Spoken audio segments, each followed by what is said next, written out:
Welcome to the Redvee TV show, supported by Chapel House Cars for the 2025 season. Kevin, are we looking forward to a Sunday game of rugby league? It's a bit of a change, isn't it, David? The lesser spotted Friday evening filming of the Redvee TV show, thanks to us being on the BBC this Sunday. Yes, putting ourselves in front of a national TV audience, um, taking away the spotlight from the start of the Premier League this weekend. Why So, watch? Why watch football when you've got Saints versus Huddersfield live from the Totally Wicked Stadium? yeah, it's you just think like I'm quite glad that we're in front of the national audience on the Beeb, but is this one of the top games of the round? And I'm trying not to be pessimistic, but yeah, I don't think this one is one that you think that's a must that's a must watch, especially with where Huddersfield find themselves in the league. I think almost, yeah, there may have been, don't know, other games that may have been better. Anyway, I'm being negative. I don't want to be negative, Dave. Let's move on. Yes. Hull FC versus Leeds have been a Yeah, good do you one. know? Do you know what? They could have picked the battle for seventh last night They could have, they could have. to see who's going to be the best of the rest, who aren't going to make the playoffs.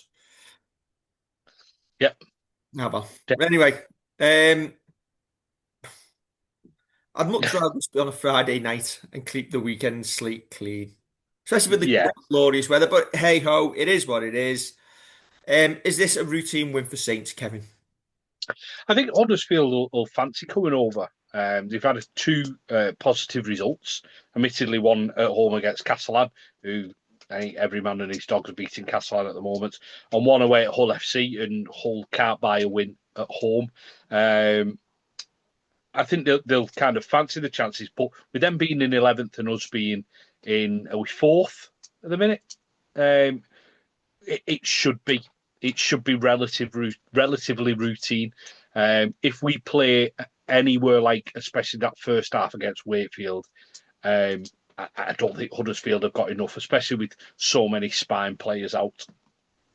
Yes, after losing their first seven away games of 2025, Huddersfield have won their last three, including that win at Hull FC last time out, which was a pretty comprehensive victory. I think it was 30 points to 14. Yeah, Are yeah, they are and they picking up? yeah, they could be. Whether the pressure's off now and they're being allowed to, like, they're not going to make the playoffs, so they can start kind of having a look forward and looking towards next year, kind of building something there. Um, as I say, I think they are still missing a few. Um, but with the pressure being off, with them not expected probably to pick up the results, they can play with a bit of freedom while other teams like Hull, who, as I say, can't buy a win at home at the minute, um, are in that struggle for fifth and sixth. Um, the pressure's on them, and Huddersfield can then take full advantage of it. Now that we've been corporately polite, how many are Saints going to win by? As I say, if we play anything like that first half um, against Wakefield, you can start at 20 and start going up. Yeah, I've done Saints by 38.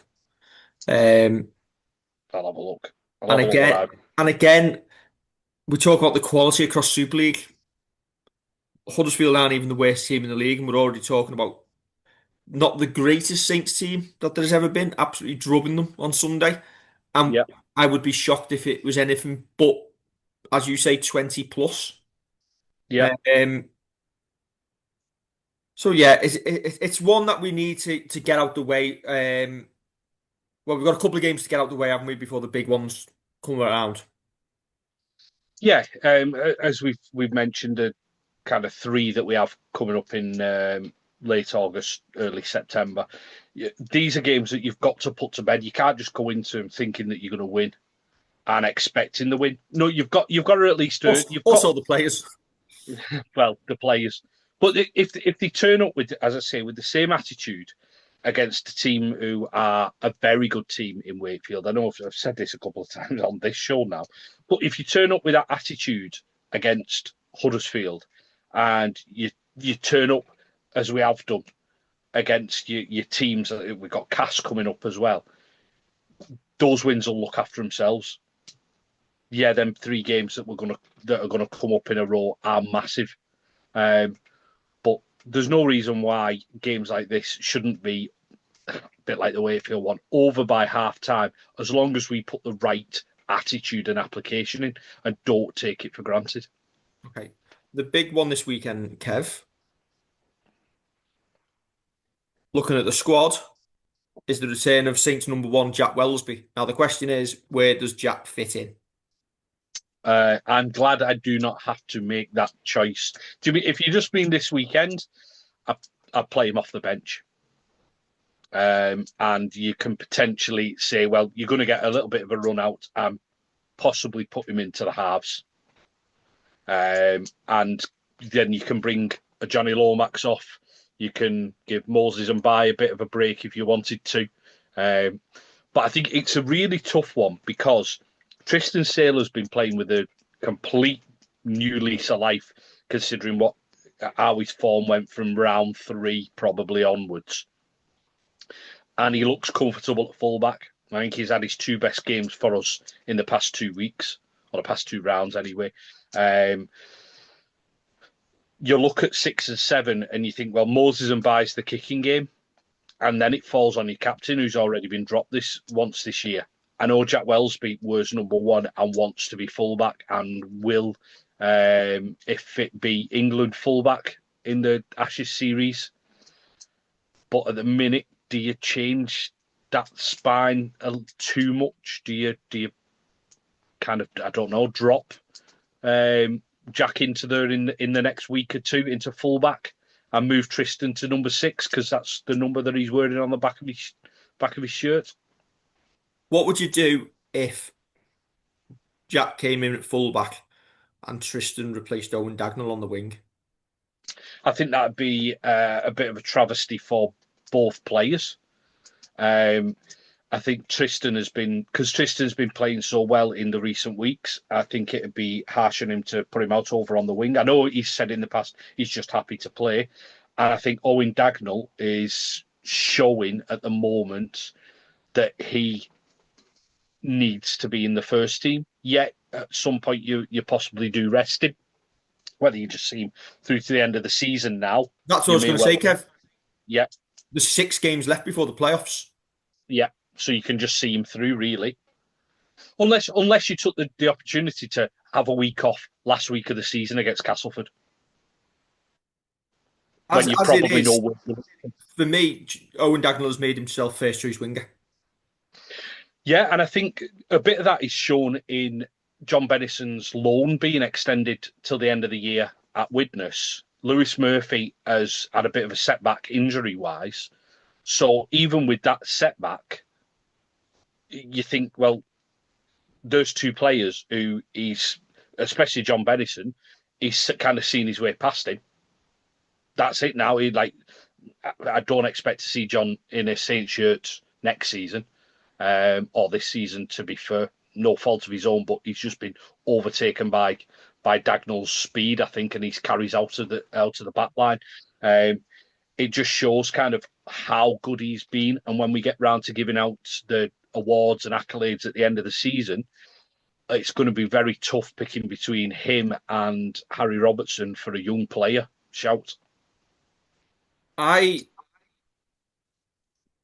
I think it has to be Moses who moves out. And I'm saying that because we need a strong 17. We can't keep relying on 15 players every game pretty much to win games. And I think you need Moses to come off the bench at some point as your hooker in relief of Darrell Clark. Um, so I think Moses drops to the bench and becomes your hooker option off the bench. And then it's a toss up to decide whether you move Saylor there or put Jack in the halves. Yeah, I worry about our kicking game then. I worry. I don't think Moses' kicking game is all that. It's not enough to keep the position in the team. But he's the main one that we've started going through. So if you've got a dominant half and your captain in the halves as well, and you've got Johnny Lomax, why hasn't he been doing the kicking? And why hasn't he been doing more of the kicking even? And I think therein lies the issue. I think if Jake Wingfield would be fit, then you've got a bigger question mark because you've got the likes of you can throw him in at 9 for 10, 15 minutes if you need to. Don't like it, but you can do. And then you've got more of a question mark. What I think will happen is exactly what you're saying because Moses gives you that the options off the bench of if he needs to come into the halves, he can. If he needs to come in at 9, he can. He can do a bit at 13. So you've got that bit of flexibility. I just think because so much of the kicking game's been going through Moses to then immediately change that, I wonder who's going to take over. It's got to be, to me then, who's wearing 7 on the back. It's got to be Johnny Lomax. So this week, if it is Moses, well, I'd imagine it'll be Moses at 7, Johnny at 6 this week. Johnny's got to almost take more of the kicking game off Moses because if you do that and drop Moses down to the interchange bench, you need that person who's going to go, right, I'm the one putting the range finders in, I'm the one putting them containing kicks in, I'm the one putting the grubbers in. I'm going to be the dominant half doing that. This is why I think you're probably right when you say Jack off the bench this week because it gives Wello the cover of being able to get into a lead, take Darryl Clark off for a break, move Moses into 9 to retain his kicking game, and then use Jack there to get him some game time. And unfortunately for Jake Burns, I think Jake Burns misses out Yeah, because I yeah, feel, given that Moses has been playing 7 for the last 6 weeks or so, and we haven't had a proper another option, a hooker off the bench. Jake Burns still hasn't been getting his game time, which tells me that he's not in the first team thinking necessarily. I know in terms of getting consistent time on the pitch. yeah. I think we were saying it during the Wakefield game while we were watching the game that there was ample opportunity to bring Darryl Clark off a lot earlier and give Jay Burns more game time. I think you're right. I think he'll drop out of the 17 this week. Jack Welsby will come in his place. I think the reason for putting Jack on the bench is you don't want to overload him with too many minutes if you can help it. Obviously, the Saints' way is one of our 1, 6, and 7 will go down with an injury. 1, 6, 7, or 9 will go down with an injury about 5 minutes into the game, and they'll have to play 75 minutes anyway. And it'll sort itself. Other players I think miss out are Dion Cross because he played Yep, reserves on yep, Thursday evening.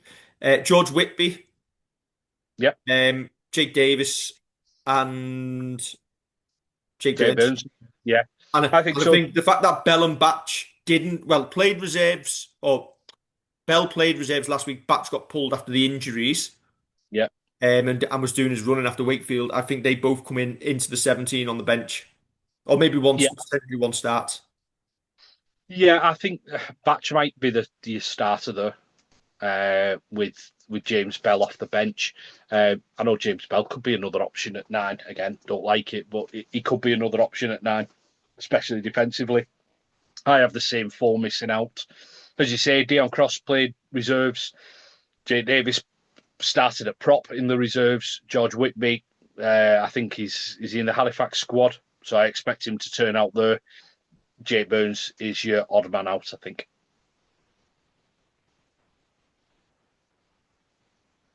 Huddersfield. Yeah, as I say, they're missing a few. They're missing Adam Clune, they're missing Nye Levels, and they're missing Tui Lolohea. Marshall Land and Connor Carr have come in for Leo Ward and Elliot Wallace. It just looks like it looks like a collection of Huddersfield Giants just names. But Yeah, you know what I mean? nothing really standing out. Yeah, I think because they've been shorn of so many players there, yeah, it feels like they've had to bits and pieces together a squad, um, and it probably is symptomatic of where the season is, with them still currently sitting, I think, on points difference in 11th. They've got some good players in there, but I'd like to think, mind you, I'm saying this, and my mind immediately goes back to when uh, Huddersfield had lottery numbers on the back of some players' shirts and managed to draw them up. Have they sold the ticket to Salford? Oh, bloody yeah. And, well, yeah, like Lee said about Salford's latest problems, the better. Um, yeah, I just think that at the minute with Huddersfield, there's no pressure on them, but you'd like to think that we should be putting, especially with the current weather, putting a decent score and performance on them. And I think that's a big thing when people talk about where we are in the league. The manner in which you win is also important. And I think I watched the All Out Rugby League podcast when I started watching it. They were talking about Saints, and they were saying Saints. I think Matt Shaw said something about Saints being expecting them to finish fifth or sixth. I had them fourth. I think you had them third. Yeah, they're about par on where we think they'd be in the league. But of our performances being on par with where we thought they'd be, and I'd argue that quite a few of them haven't. And I think that's where journalists who see kind of the outside view of it don't have that kind of that view, that kind of you're invested in it view of our performances sometimes just haven't been good enough. I think Wakefield is the benchmark. Yeah, it's got to be. Play at that level and above every week, and you give yourself every chance. Yeah, you do. Even you're against your likes of Hull KR and Wigan and Lee. You're not saying you're going to beat them, but you're giving yourself a chance, and that's one thing I'll go back to. And we mentioned it last week, where the manner in which we lost against Hull KR was disappointing. Losing against Hull KR wasn't unexpected at all, but the manner in which you kind of fold and let a team dictate what they're doing is you can stomach getting beaten by the better team, which we absolutely were. Same as when we played Lee. But you've got to at least look like you are in a game. And at times in that, we just look like we've met on the car park before. Well, listen, Kev, win our next eight, we're champions. Yeah, yeah, for is it 8? Yeah. Well, it's 6 games to the end of the year. If we win all six, we'll end up in the top two, I'd suggest. Okay. So we two playoff games, a semi and a final. Bish, bash, done. Easy. Easy. The question is, who do you want to beat in the final? Wigan by 20 or OKR? If I'd beat either of them by one. Actually, well, OKR are going to finish top. So if we finish second, we'd end up playing Wigan in third, wouldn't we? Yeah. So I mean, Lee can do Hull KR for us, and we'll beat Lee in the final. have you been out in the sun too long? You need to wear a hat in future. Never say never. Okay.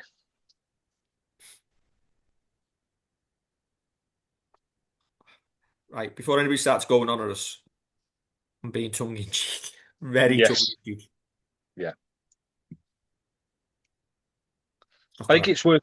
I think it's worth noting that this Sunday as well, the two clubs are going to come together in remembrance of VJ Day as well. Um, so when the teams come out, Eamon McManus will present a wreath in honour of all those who lost their lives in the Second World War. The last post will be played, and they will ask the stadium to acknowledge a moment of silence. Yes, the women's team will also kick off a double header at 11:30 on Sunday morning, facing Huddersfield Giants. And once Saints have put 100 past them, the men will try and emulate it. So the plenty of activities going on around the club. The club have also been working with BuzzHub to offer inclusive experience opportunities with multiple volunteers helping out around the variety of the club's departments, including the likes of media, marketing, and much more. That's what the club do well. Oh, very much so. Yeah, very much so. Generally, given opportunities to young people or anybody who needs that help, can be life changing, can't it? Yeah, it can indeed. I think the Community Development Foundation arm of the club is brilliant as well. It just that side of things, we can knock different things. We can knock whether our recruitment on field is good enough, whether we're hearing enough about recruitment, whether the head coach should be head coach for the next year, 6 games, whatever. But this side of the club, the as you say, the kind of community foundation S side of the club is absolutely tremendous and life changing. Yes. So, oh, and the LDRL team will be playing half time as well. Excellent, There good. you go. I've covered everything there, Kev. I tell you what, it's going to be an absolutely bumper Sunday, isn't it? It is. Let's hope there's not too much video refereeing and we can get home for the football afterwards. Right. Don't forget to like, share, and subscribe, and we'll catch you Sunday afternoon for the instant reaction after we wallop Huddersfield. Catch you soon.